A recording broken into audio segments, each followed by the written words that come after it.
Okay, great. So, hi everyone, and welcome to the very first webinar featured by the California Farm to School Network. We have a really powerful, interesting, and useful story to tell you today. And that story is about how Oakland Unified School District, one of the largest school districts in the country, built a really strong, sustainable, and growing farm to school program that consists of a sort of constellation of programs, projects, and strategies. We know that every single one of you will find something to be inspired by and take back to your own farm to school work. So my name is Heather Frombach, and I work with the Community Alliance with Family Farmers here in Oakland, and I co-coordinate the California Farm to School Network. Also on the webinar with us today, our co-presenters are Zenobia Barlow, who's the Executive Director of the Center for Eco-Literacy, Alex Emmett, who's the Farm to School Supervisor for Oakland Unified School District, and Kayla Carrington, who's our California Food Corps Fellow for the state of California. So we have an amazing group of folks today, and we're really excited to get started. So as a brief note, there are so many things we could cover today that OUSD has done and is doing, but we've decided to focus today on 5 main areas that we think you'll get the most inspiration from. We have a lot to cover today, so unfortunately we won't have time for questions at the end, but if you do have questions, please direct them to farmtoschool@caf.org. We'll show that email address again at the end, and I'll see that we'll see that they make it to the right person. So just to give a brief overview of Oakland Unified School Food System, I really first want to highlight this great quote by Tony Smith. He says that school food reform is not separate from school reform. It's part of the basic work we have to do in order to correct systemic injustice, pursue equity, and give our children the best future possible. This starts with taking care of our students' most basic needs, such as nutrition, so that they can develop and reach their full potential. I really like this quote because it really frames the work that we're all engaged in when we look to develop farm to school. Food is so foundational to fostering justice, equity, and health in our schools and communities. Moving on to OUSD by the numbers, we can see that as a large district, a really large amount of meals are served daily.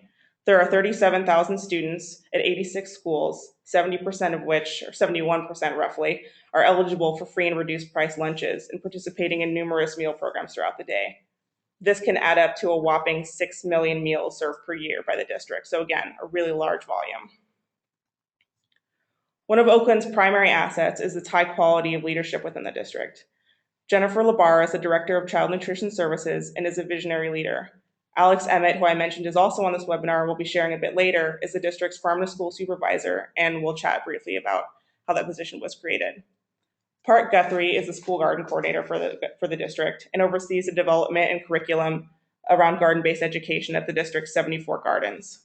Donnie Clifton is a field supervisor within Child Nutrition Services and has been a leader and driver of building momentum for farm to school programs within CNS.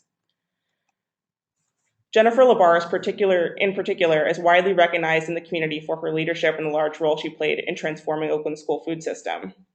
Jennifer is one of many food service directors around the state and country who have really distinguished themselves and has been recognized lately in local media for her accomplishments and for setting the tone for Oakland school food reform efforts. There's also some key partners in building up Oakland's farm to school food system, and there's so many partners that we could mention, but I'll just call out a few here. So again, Zenobia Barlow and Adam Kesselman, both who are with the Center for Eco-Literacy. Ariane Micas, who's with Community Alliance with Family Farmers and helped support some of the sourcing work that Oakland has done. Sabrina Wu with Hope Collaborative, and the East Bay Asian Youth Center, which we'll mention in a little bit. So here's kind of a group of partners that helped Oakland form their farm to school system that recently presenting at the School Food Focus Conference here in Oakland. So one of the most visible aspects of Oakland school food system is its system of on-campus farmers markets. Oakland's Fresh School Produce Markets is a program of the district. It was created in partnership with the East Bay Asian Youth Center, or EBASI, to build a school-based local food system that increases access to fresh, healthy, and affordable food for Oakland residents and promotes healthy school environments for children and families. It's basically a network of school produce markets throughout the district that sell fresh, mostly locally grown and pesticide-free fruits, vegetables, eggs, nuts, honey, and other healthy foods at schools. So produce is purchased from local family farmers and produce distributors and is sold by parents and students during after-school hours every week at each school site. The markets are open to parents, students, staff, and community residents and also accept EBT food stamps. All school produce markets offer monthly cooking demonstrations and tastings, a student buyer card program, and a market to classroom lesson toolkit for teachers. There's been a lot of successes. On a big picture scale, it's really increased access to fresh, local, and affordable produce. It also positions schools as really strong centers of community, and it creates a positive sense of peer pressure so that there's healthy eating at school that's reinforced at home as well when students and parents take home food from these produce markets. There's also a lot of support for small family farms. The produce distributors that Oakland works with source specifically from strong local family farmers, and that really helps with regional economic development and fosters a sense of connection to those farmers. In terms of by the number successes, there's been a lot of product moved, 340,000 pounds of produce in neighborhoods surrounding the 20 schools in East and West Oakland. There's been about $500,000 worth of produce that was sold last year, and more than 200 community residents or volunteers. Further cementing the community connection, Oakland Unified hires 35 community residents as market managers.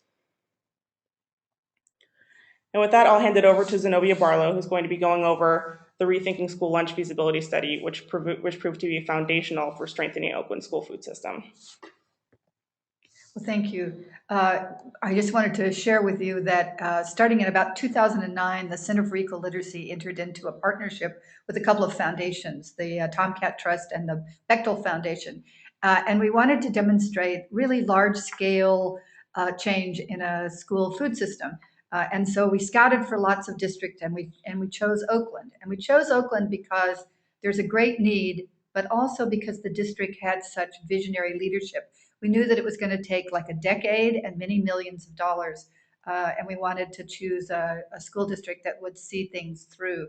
So the district had the superintendent, Tony Smith, whose quote you've already heard, Jennifer Labar, of course, and the school board had adopted a strategic plan for community schools, thriving students that included an understanding of the physical well-being of a child. The community was supportive. There was a parent group called Oakland School Food Alliance, and Oakland already was engaged with lots of agencies, including CAF, which had already begun to do really innovative procurement and procurement policy change.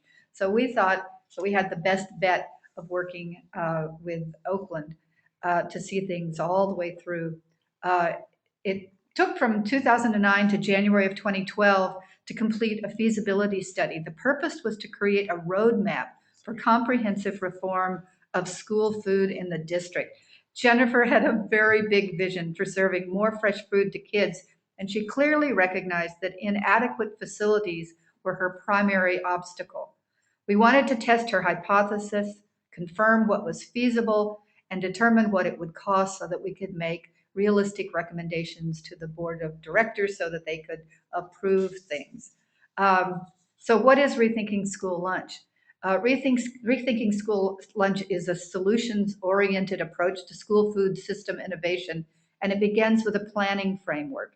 It's the result of about a decade of work with lots of school districts, and we identified 10 aspects of school operations that relate to food change, 10 pathways that districts and educators can follow as they plan for innovation and change in school food. In Oakland, we realized we really needed to zero in on finances and facilities. And we did so, and we hired consultants, including David Binkle, who serves 100 million meals a year in Los Angeles, and Steve Marshall, who builds facilities all over the world.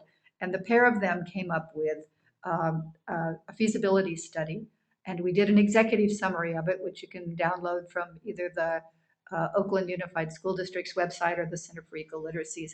And we put all this detailed information into a succinct report that the school board adopted unanimously. And the good news is that simultaneously, the Board of Education had directed the school district to create a facilities master plan for the district.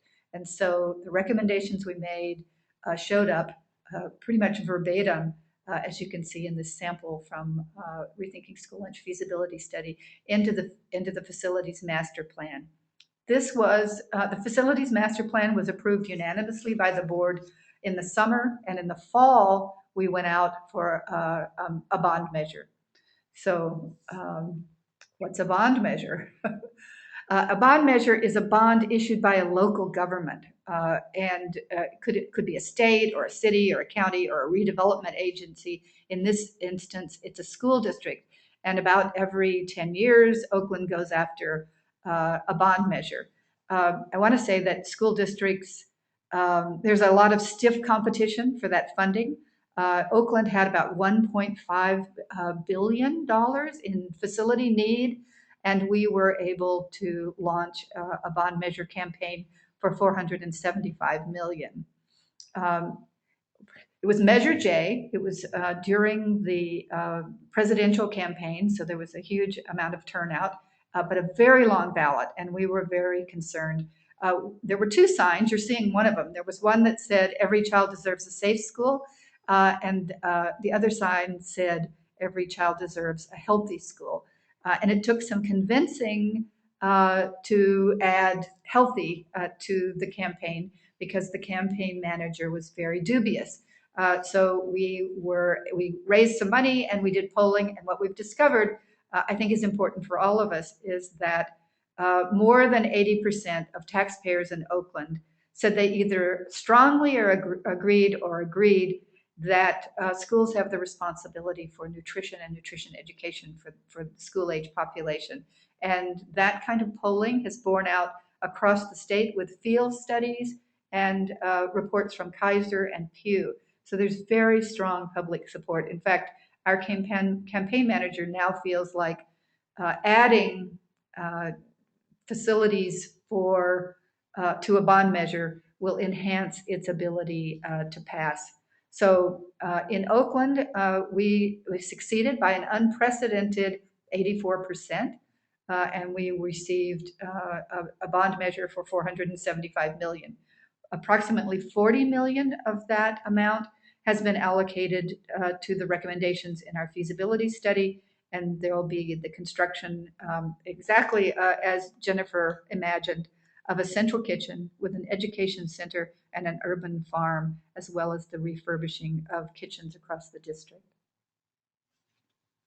So here's we searched, there's 84 campuses in Oakland, and we found one that we thought gave us a 1.5 acre for a farm and about 50,000 square feet. We thought we could convert a building. We've subsequently discovered that this building is going to have to be demolished, but the footprint is pretty much what we needed. And so we've been working with an architecture team and a landscape architecture team, and we've got some renderings so far of what the new facility is going to look like, which we think is going to be a huge asset to the district, both for education, community engagement, and educational purposes, as well as a place for professional development for staff and educators. Great, thanks, Zenobia. And now we're going to hear from Alex Emmett, who's going to expand a little bit on professional development and how that professional development came to be through the California Thursdays program as a launching pad. So hold on, let me make sure that. Thanks Okay, go ahead, Alex. Today. Can everyone hear me? Yes. Okay, great. So thanks very much for organizing this. I wanted to talk a little bit today about the California Thursdays program, which is really the next step in our farm to school program in the district. Oakland, before my time, has really made enormous progress in sourcing produce locally, but hadn't really stepped into the world of sourcing local grains, proteins, and that type of thing.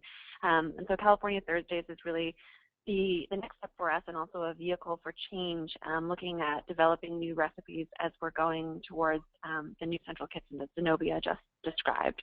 So this has been a partnership program with the Center for Eco-Literacy, and has really had a few central elements. One is staff development, so building our staff capacity. The second is recipe development, so creating new fresh recipes that use local ingredients. And then 3 is procurement. So to start out, we can talk about recipe development. What we've done is convened stakeholders a couple of times from the beginning in order to come up with some new recipes, and this has been in partnership with Center for Eco-Literacy. So they have a wonderful program called California Food for California Kids. We've been able to adapt some of those recipes for use in the district and then hone in on sourcing fresh ingredients. So here in the picture you can see this is a picture of one of the recipes that we've featured for California Thursdays, which is local chorizo from Silva Sausage in San Jose, and then kale from Alba, which is a cooperatively owned grower in Watsonville, California, over whole wheat penne pasta. And that's been a really popular dish. And then the one pictured here is called Kung Pao chicken. So it has local bell peppers in it. In the winter, we shifted into broccoli from the Salinas Valley. And then the chicken actually in that photo is not locally sourced, but we're working on a locally sourced chicken coming up in April. And the next photo there, that photo is from the launch of our California Thursdays program this year in October, and was taken at Esperanza Elementary School. And you can see this is an example of where we've had actually our food corps service members go around and do some promotion for the California Thursdays program and show the students what a whole leaf of kale looks like. And in this case, this is dinosaur kale. So our food corps service members were letting students know, that this is a special kind of kale, and actually telling them that if you touch it, it feels like a dinosaur. So that was a really exciting launch for us.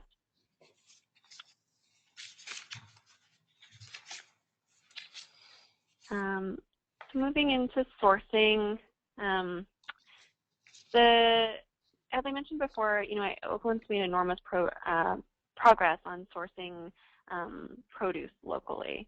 So you can see from the numbers here that a huge amount of our produce for our meal program, our produce market, the fresh fruit and vegetable program, and also the Harvest of the Month program are coming from within a 250-mile radius of Oakland. Where we haven't really made progress is figuring out our sourcing for other items, as I mentioned, for grains, for meats, for dairy products, that type of thing.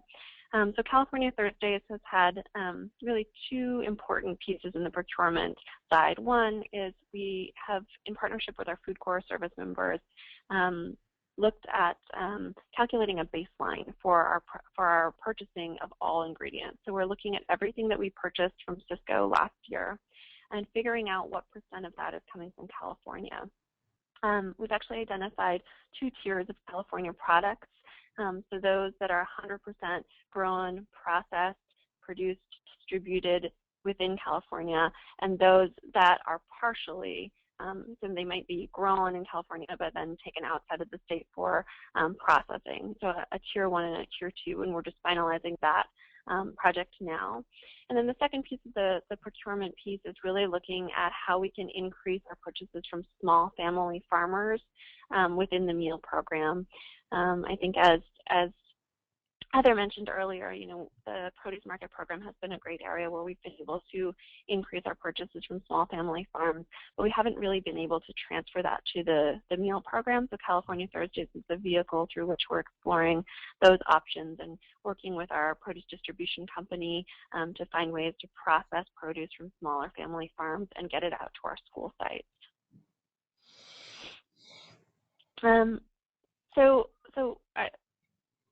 The next real piece of the program here is professional development. So we've rolled out California Thursdays fairly slowly this year, and that's been on purpose. We've done one California Thursdays recipe every month since October, and then we're launching, starting Earth Day, so the end of this month, weekly California Thursdays recipes. And that's really been so that we've been able to train our staff on these recipes and build their capacity. So we've had so far this year 2 what we're calling training boot camps. One was in October and one was in January, and those were both half-day training camps where we learned a new California Thursdays recipe and got to practice it together in one of our large kitchens. And then the third boot camp that I'm really excited about is coming up on April 14th, and that's going to be our first ever professional development on cooking chicken raw. So one thing that we've discovered through some of our procurement research is really the only way that we're going to be able to shift our chicken purchases to a regional and more sustainable and healthfully raised product that's within our price point, is if we can move towards cooking a raw product. So that means a big commitment to professional development, and we're doing a full day professional development on cooking from raw. This picture here is actually from the October training camp when we were training on the Kung Pao chicken recipe, and so you can see everyone's here together, and they've made their own lunch. So the last part of the professional development series is everyone getting to eat lunch together.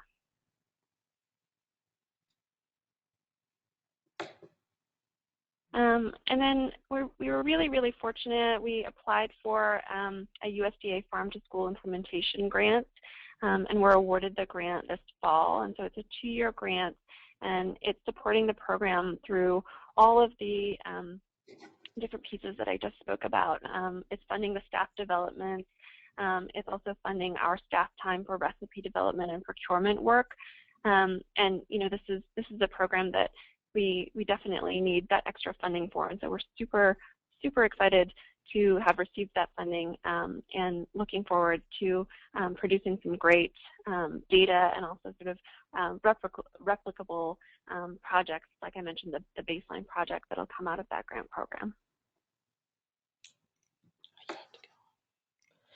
Great. Thank you so much, Alex. And now we're going to hear, last but certainly not least, from Kayla Carrington, our California Food Corps Fellow, who's going to talk about the role of Food Corps in Oakland Unified. Go ahead, Kayla. Let me double check that you're unmuted. Okay, great. Go ahead, Kayla. Great, thank you. So Food Corps as a program works under the direction of state and community partners to put our core members in places where they can do public service to ensure that children grow up in healthy school food environments, which are places where kids learn what real food is and where it comes from and have daily access to it in their school meals. So this is the first year that Food Corps is operating in California, and we have 12 service members that are dispersed from San Diego to Ukiah. And here in the state, our state and community partners are CAF, Community Alliance with Family Farmers, and Life Lab. So they helped us identify service sites, and one of those service sites is Oakland Unified. So of our 12 service members, we have 2 here in Oakland.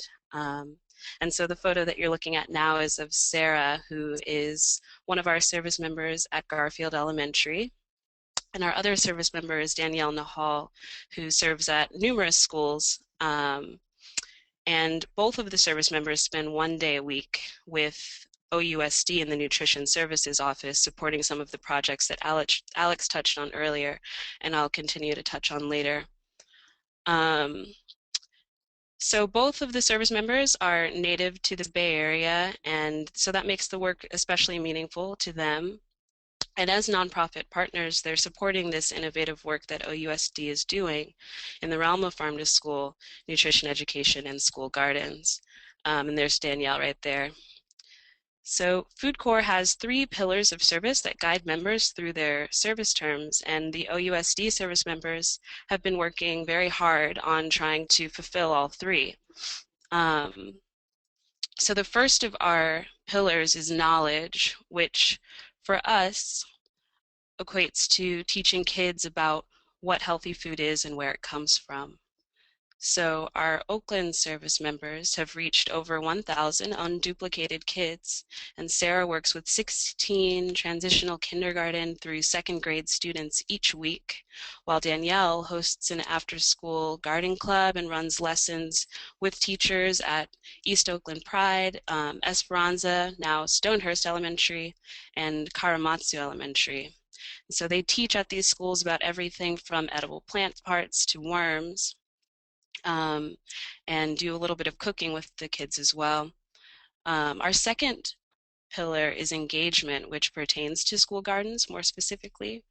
Our service members have revitalized 5 OUSD gardens, and that's amounting to over 500 square feet. So these service members teach in the gardens, weather permitting, and spend time at the beginning of their service term working to make those garden spaces more usable for learning.